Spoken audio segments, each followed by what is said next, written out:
ngayon, dumadami na kasi ang mga bata na nagkakaroon ng sakit sa puso. Okay. So when we say bata, 20s, 30s na. Ano ang coronary artery disease? Siya ay sakit sa puso.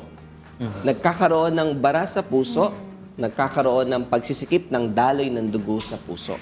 Na ang panguhuntungan, atake sa puso or bigla ang kamatayan. Opo. Dok, ano po yung dahilan? Ba't po nagkakaroon po ng bara sa puso ang isang tao? Ito po ba ay dahil sa environment, sa kinakain, o pwede pong meron po silang genetic predisposition na magkaroon po ng sakit sa Yeah, puso? yeah. Oo, so ang sagot ko dyan, check, check, check. All of the above. Iba-iba. Kaya ba? Oo. Ang tawag doon, can have multiple answers. Yan. Marami, lahat sila actually. Okay. So dati alam natin, genetics lang. Lahi ng high blood, diabetes, cholesterol, no? Okay. So yun ang genetics part. So kapag meron ka nun, mas lapiting ka.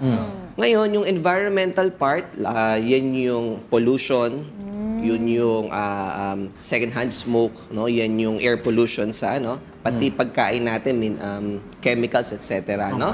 And then part na yan yung lifestyle din, no? So kulang ng exercise, yung pagkain mo hindi masyadong nutritious, more fatty Lechon. food, no? More fast food, no?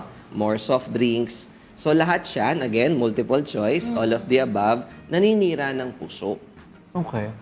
Dahil pala dun. So Oo. kapag ka hindi lang po pala dahil meron kayong family history, kapag ka hindi din talaga inaalagaan yung sarili, possible na magkaroon ng... Oo. So, ang idea, ang kwento ko lagi niyan, parang kotse.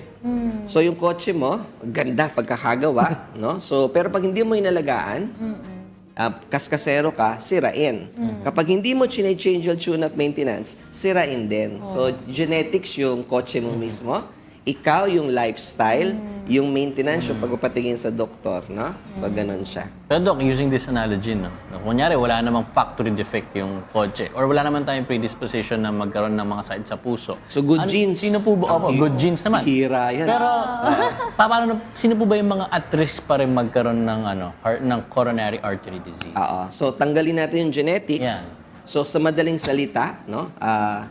Naninigarilyo, overweight, walang exercise, yung pagkain niya ay hindi masyadong nutritious. So, ang napansin kasi natin, no, ba't bumabata nga? Ang idea kasi is, baby pa lang, toddler pa lang, anong kinakain na? Di ba, mamantika na kaagad, fast food, pag may birthday party sa fast food, no? Tapos, nung pandemic, na-heightened yung ating sedentary lifestyle. So, nasanay na tayo na nakaupo, nakahiga, hindi gumagalaw. Pagka kakain ka, order, no?